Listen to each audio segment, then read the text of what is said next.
Good evening, ladies and gentlemen. We are facing a crisis on how we are feeding our children.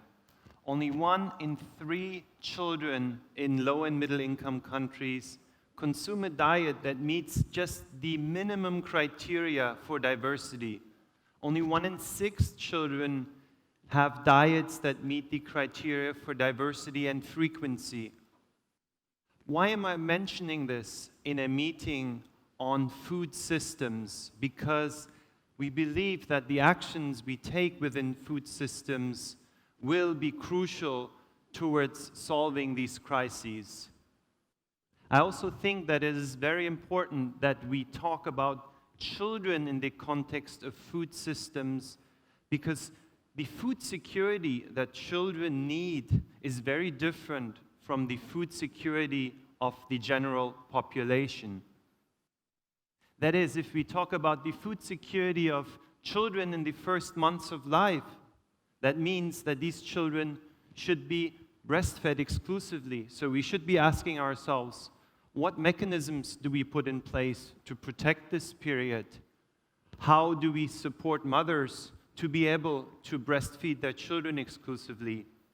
When we look at older children, those between 6 and 23 months, we must take recognition of the fact that these children need to have access to nutritious, nutrient-dense foods. In many cases, that means that these foods must come from animal origins, or that these foods must be fortified. And again, what actions do we take in food systems to make sure that these children have access to such nutritious foods? As children get older, their diets become more similar to the diets of adults. However, some special vulnerabilities remain. We know that children are easy targets for the marketing of unhealthy foods, that they often fall prey to the marketing of foods that are high in fat, sugar, and salt. So again, what are we doing in food systems to protect these children and to help them instill healthy eating habits? Lastly, we should ask ourselves, are we considering environmental imperatives in discussions on child nutrition? Are there certain trade-offs we need to make? How do we help these older children to establish healthy eating habits that will benefit their health while they are children, but also instill lifelong healthy eating habits that are important for their well-being as well as the well-being of the planet? So in this panel, we would like to speak about these issues. We hope we will advance our thinking on how to put in place action to help children eating well. And I'm very pleased that we have 4 distinguished panelists that I'd like to ask to come join me here on the stage. First, I would like to ask Najeela Shihab to join us. Many of you in the audience will know her. She is the founder of Sekolah, Cikal, an education initiative here in Indonesia that is benefiting thousands of children. Welcome, Najeela. Secondly, I would like to ask Nancy Haselow to join me. She is the Vice President for Asia Pacific for the non-governmental organization Helen, Keller International, and an expert on child nutrition. Welcome, Nancy. Thirdly, I would like to ask Matt Kovac to join me. He's the Executive Director of Food Industry Asia. You can have some of mine. The region's first industrial platform for major food and beverage companies. Welcome. And last but not least, I would like to ask Dr. Fadjar to join me. He is the Director of Animal Health of the Ministry of Agriculture here in the Republic of Indonesia. Welcome, Dr. Fadjar. Oh, sorry. That's okay. Welcome, panelists. I'd like to direct my first question to you, Matt. And this is in recognition of the fact that the quality of the foods that we find in markets is very much shaped by businesses. These could be small businesses, these could be large multinationals that your organization represents. So I would like to start off with you telling us a little bit what you have been doing at Food Industry Asia to help the battle to address undernutrition and also to prevent the rising rates of overweight and obesity we're seeing in this region. Okay, thanks for the question. I thought I was going last, but anyway. So Food Industry Asia does represent some of the biggest multinational food companies as well as regional companies across the supply chain. So some of them are some of the big processed food companies, like I said, Coke, the Pepsis of this world, but also Cargill's, DSM, Dole, and Monde Nissin, which is here today as well. How we have approached it on behalf of the industry is to try and build some trust with many of the other stakeholders that we're trying to work with. And we've talked a lot in the last 2 days about multi-stakeholder approaches to solving malnutrition and obesity. So our role is to try and guide and help industry, persuade, sometimes cajole, sometimes push a little bit, to work with governments, also with NGOs and civil society.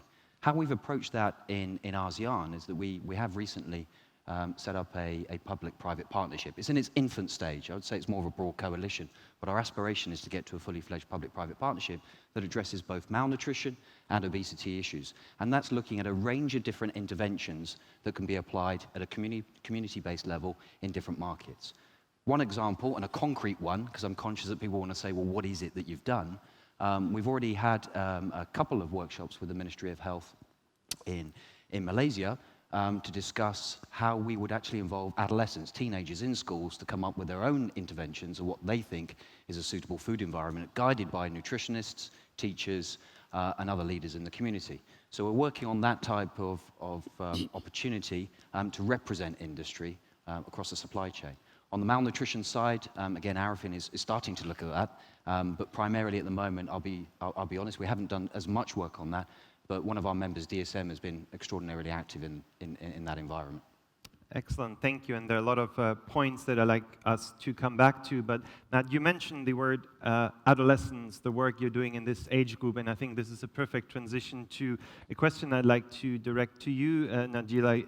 Given your experiences of working in schools, working with school-age children, with adolescents, I'd like to ask you what opportunities you see to use schools to create a new generation of young people with healthy eating habits. What opportunities do you see based on the work you've done here in Indonesia? I think based on our experience in educating children since they're really small, 6 months old to grade 12, and working with teachers, education programs, we're currently working in 130 cities in Indonesia. I think when you're looking into education and how to teach children to eat well, it's actually surrounded by so many misconceptions and simplification in a way. One thing that you just suggest that starting the approach in the adolescence when there are, of course, very huge problems which are actually caused way down the lifespan. So I think the right strategy will start really early, since, encouraging breastfeeding, starting with, infant and the right eating habits since really early in life, in early childhood education. I think another common misconception when you're talking about education is that most schools or educational institutions teach about what to eat, but not how and why we eat and what impact does our decision actually affect the bigger society. So if the current discourses in education about food does not change into a more well-rounded approach, I think we won't see many tangible changes in the near future. When you look at schools or teachers and their responsibility in the schools, most see eating as physical issues, and they don't really see the connection between the emotional side, the environment side, or economic sides of that, very regular life habit.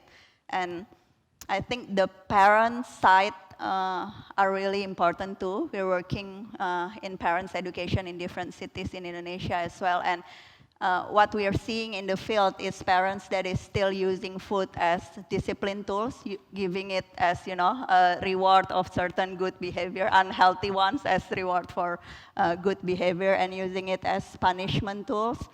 So that's basically, instead of encouraging children to regulate their body and listening to what the body actually needs, it's actually destroy the self-regulation in children. And but we do found many best practice in the field that I think will need to be scaled up if we want to see real changes, and that it's happening in all schools, all classroom, and all the living room in Indonesia. Okay, thank you. So we've heard terms of the role of the industry of processed foods. You've mentioned nutrition education.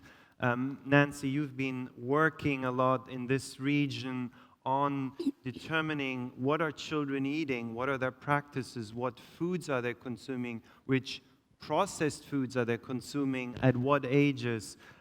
Could you please share a little bit what results that work has brought and how that type of information can inform our discussions on healthy and sustainable food systems for children? Thank you very much. For us, this is a critical area because if you want to solve a problem, you have to know what's going on in the household with the mother. We started to design a project to look at the breast milk code of marketing to ensure optimal breastfeeding. And we knew that there was inadequate evidence to support a non-emotional decision at the WHA in 2016. So we designed a series of studies which would look at promotion of breast milk substitutes, processed complementary foods, and snack foods. And their promotion or inappropriate promotion, whatever it may be, at point of sale, at health facilities, at in the media, and the like. What we found, and this was explicitly to work with WHO and governments so that when they were at WHO, they could use evidence to inform the decision, to inform the changes that would strengthen the code so that there wasn't as much inappropriate marketing. What we found was that there is so much confusion because the marketing goes across breast milk substitutes to follow-up formulas to ages from 6 to 36 months. Mothers could not really determine what the product was for. This is very dangerous because we also did a labeling study that showed children that weren't yet walking using formula. Intentional or unintentional, the end result was displacement of breast milk and inappropriate or inadequate consumption of both breast milk and then complementary foods. We heard Morn say just in the last session that only 15% of children in the region have minimal acceptable diet. So there is a role that this lack of clear messaging, this confusion is playing.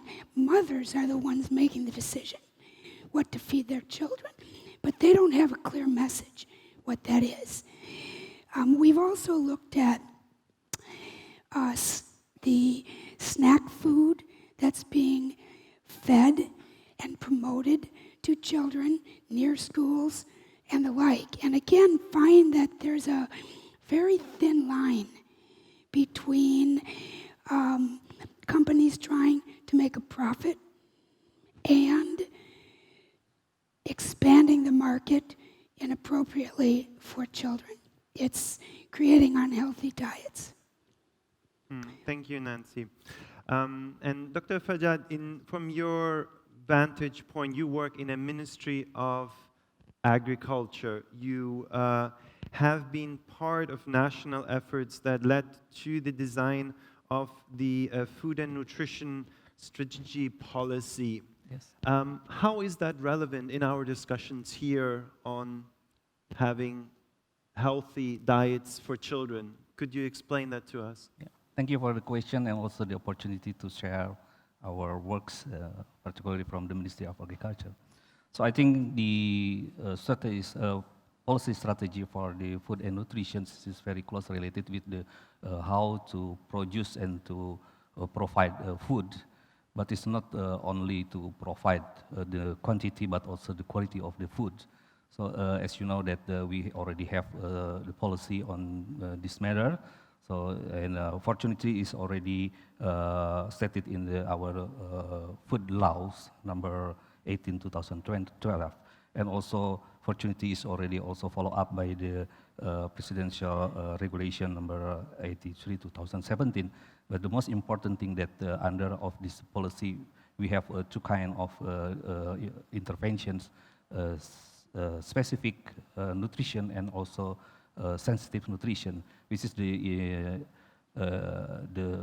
specific nutrition is belong to the domain of the human health or the health sectors, and for the sensitive nutrition is belong to mostly our works in the Ministry of Agriculture, like to how to provide enough food for the peoples, and also how to get the affordability of the food, nutrition, and also how to utilize or to provide a consumption food and nutrition in the public. Okay, thank you.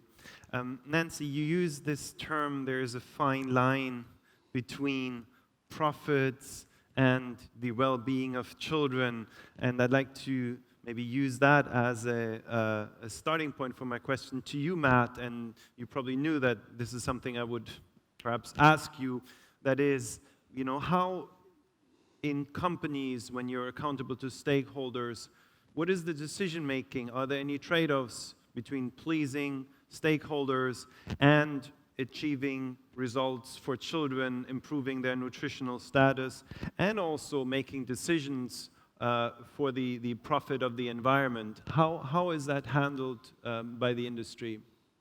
So thanks for the tough question. Inherently, I think that companies, businesses are not the root of all evil. They don't go out there to hurt their marketplace and hurt their consumers. What I would say is, and I can't speak directly about infant formula, it's not an area, but certainly perhaps I can talk about in general marketing. And as we know, the big corporations are good at marketing. There are voluntary pledges in place in which many of the multinational companies adhere at different levels, but on the whole, not to market to children under the ages of 12. Now, some of those voluntary measures are in some markets, they're not in others. And on the whole, there is a monitoring, a global compliance by Accenture that monitors these programs. And on the whole, I think broadly it's about 90% hit rate that the company's adhering to those policies, yeah? So I think that the industry, to certain parts of the industry, is definitely trying to act responsibly. Now, there might be some other areas where they're not, and I think that's an important part of where civil society comes into play to call companies out.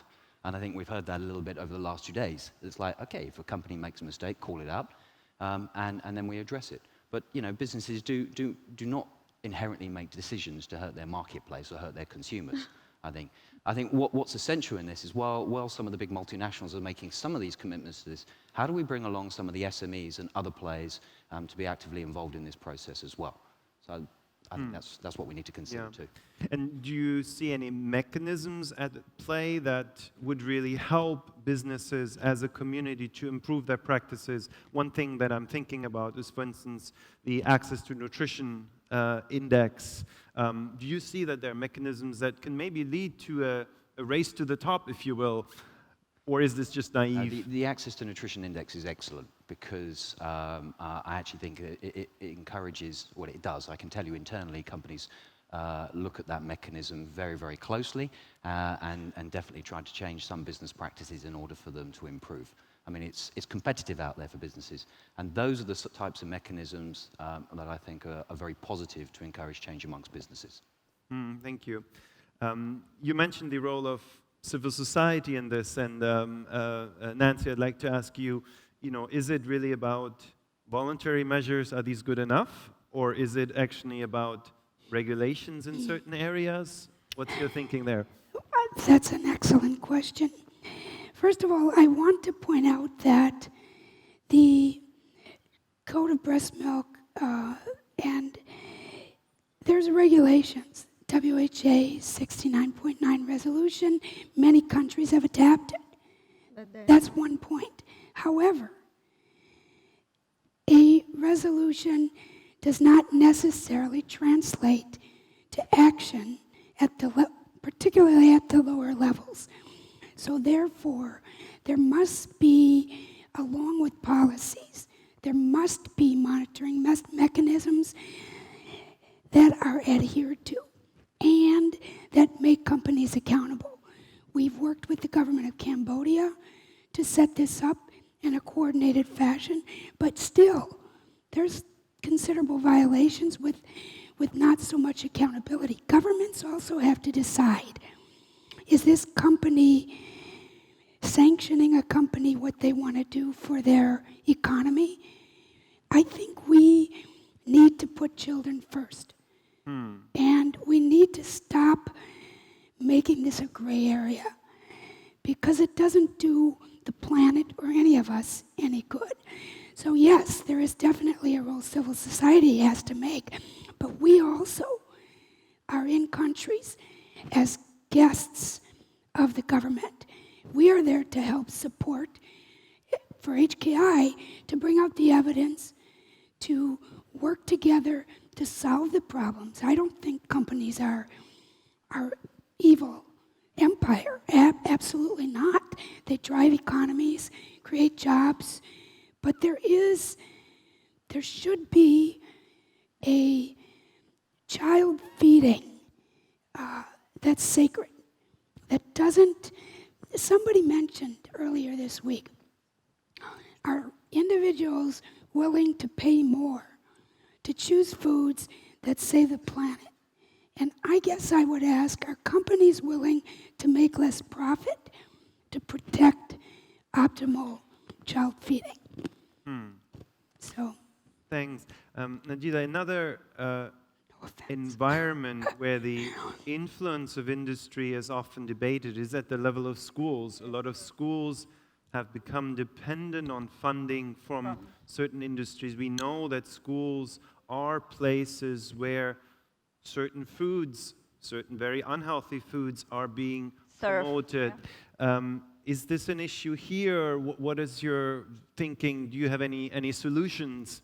I think it's clearly an issue here in Indonesia. You can actually see, a very big sport tournament that is sponsored by a company, a fast food company, or a company that actually sent a directly contradictory message with what's happening in the classroom. But I think I want to underline what Nancy just said. When you're talking about government policy, and there are lots of government policy regulating schools in certain issue as well, I think the issue is that policy to practice is still a very long road, and there isn't really a feedback loop mechanisms that help the government to actually see what's happening in each classroom. But coming from Matt's standpoint of view as well, I think it's what's needed is actually more advocates for the children. Of course, government need to do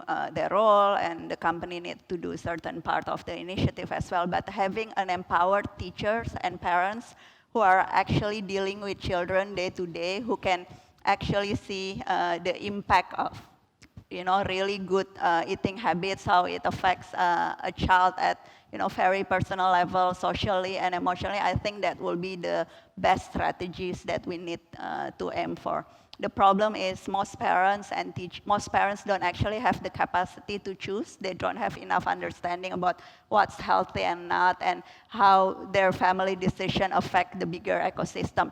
And for most teachers, they just have too much on their plate already, so they don't see physical education and eating and food as a big part of the whole school curriculum. So empowering teachers and parents, I think, will be, it's much longer probably, but I think it's a more sustainable approach in actually making changes. Yeah, thank you.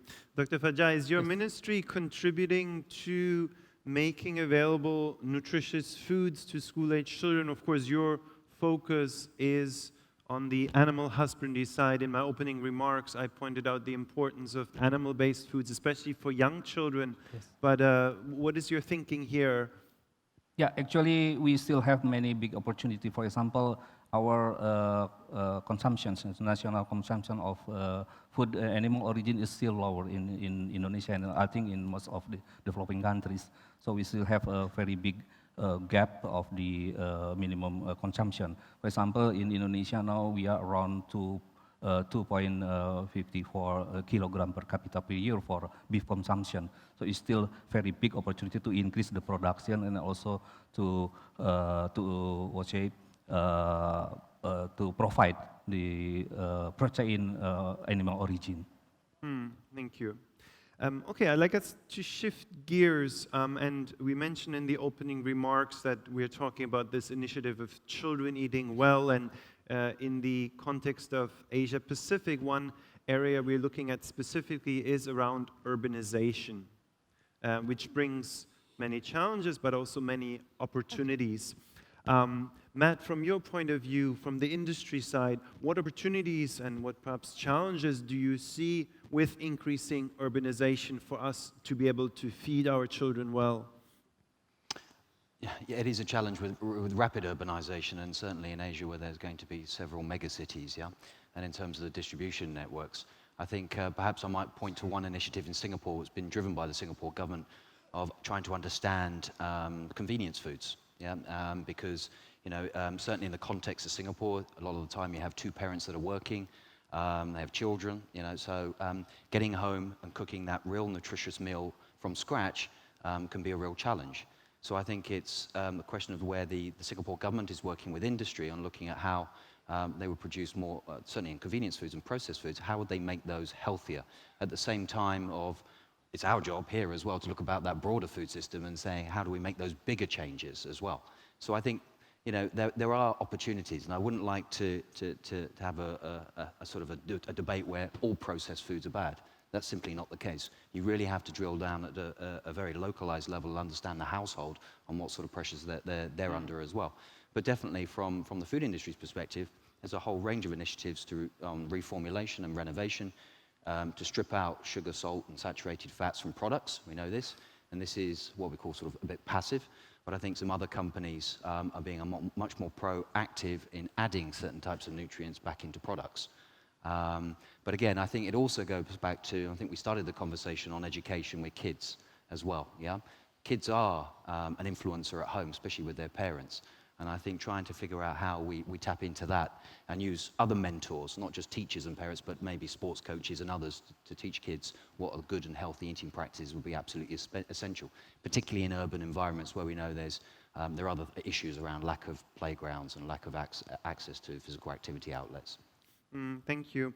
I'm sure, Nancy, you must have some views on this as well, on opportunities and perhaps challenges related to urbanization. Oh, yes, we focus really on reaching the most poor, the most vulnerable. And in an urban environment, that's very difficult because there isn't always a health structure they're related to. They're not always in one place. People move around. So I don't have any good answers, to be honest with you. I do think it's going to become important to build that agriculture value chain, particularly from smallholder farmers to the urban sector, so people do have access to more fresh produce that's safe. And I think water is key to health and nutrition for urban dwellers. But we're running out of time, so I'm going to let some other people pipe in. No, that's okay. Yeah. I mean, I started off the session with kind of a gloomy scenario. I was describing the challenges we're facing on how to eat children, how to feed them well, the stubbornly high rates of undernutrition among young children, the growing rates of overnutrition. But I would hate for this panel to, end on a low note. So, Najeela, I'm looking to you. You said you were an optimist, so I would love to hear your thinking. When we look at this region, we look at a large cohort of young people who are well equipped, they have access to information. I'm sure they're full of good ideas. How can we tap into this great resource to make progress in this field we're discussing here? I'm an optimist. I think educators are, prone to romanticism and, optimism. So I think when we talk about the issue, I really see food as a game changer, even for education reform. Because when you're talking about educating children to eat well, you're not only teaching them the what, but also how it connects to other things, the casuality, the different perspective, etc. So you're also tackling other education issues, critical thinking, literacy, etc., while you're educating children to eat well. And I see that as an opportunity for educators to actually do more in these issues and be more involved instead of seeing this as something that needs to be done in the health sector. And I think being an educator myself, I think we need to stop blaming schools or teachers or even parents and start to see that the teaching of children to eat well actually not only happening in the classroom or school setting or even at house. I think it's very important that everyone is actually claiming their roles, the media, the government, etc., to be more involved in a very personal level. And I think it really needs to start early. When you're talking about encouraging students' voice, children's voice, it would only happen when they reach certain age where it's going to be a bit too late. So, you start really early and start building the habit before they get trapped into the system. Thank you, Najeela. So food as a solution, as a way to address many important issues, which is, of course, very much in line with the hashtag food can fix it. Yes, so and that's how you get the educators in the field. Wonderful. So I can't think of a better way to end this panel than that. And with that, I would very much like to thank you, our panelists. Thank you. Thank you.